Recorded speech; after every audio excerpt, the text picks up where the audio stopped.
Every day as a consumer, you interact with and perform minor miracles, and yet you probably don't recognize them as such.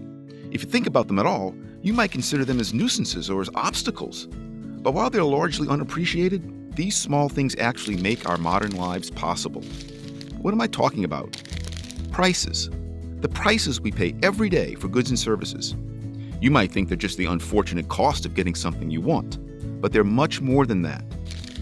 When you learn about the vast amounts of information contained within every price, each one becomes a marvel, a wonder that helps coordinate the billions of choices of multitudes of people into a productive and dynamic economy. Let me explain. Think about, say, ketchup.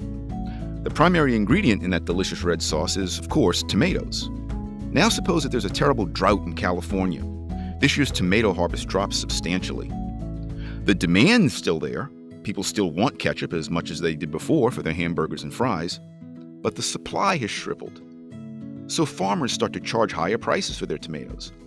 That means ketchup makers have to pay more for tomatoes, so they charge grocery stores more for their product. And so in turn, grocery stores charge higher prices for ketchup to consumers. The important point here is just how customers respond. A few of them won't care much about the higher price, and they'll continue to buy as many bottles of ketchup as before. But most consumers will care. They'll switch to mayonnaise or to mustard, or just go without condiments altogether. And that's actually a good outcome given the drought. There simply aren't as many tomatoes to go around as before. People as a group need to eat fewer tomatoes. And this uptick in the price of ketchup leads some people, those who care the least about the particular condiment, to use less of it. And that means total consumption of tomatoes shrinks.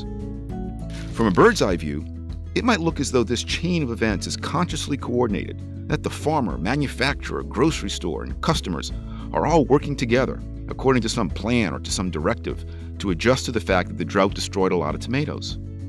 But of course, we know they aren't. There's no Bureau of Condiments ordering people to hold the ketchup.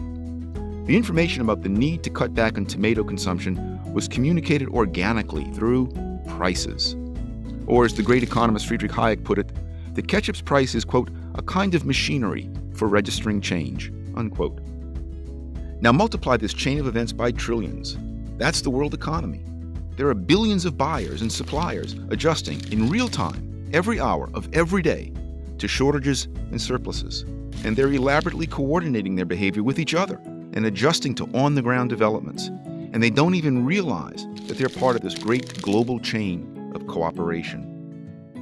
All of this coordination and adjustment is thanks to prices. All those different bits of information conveyed in that one little number. Think about that next time you go to the grocery store. We understand the power of prices thanks to economists like Friedrich Hayek. To learn more about Hayek's essential ideas and how they help explain our world, click here.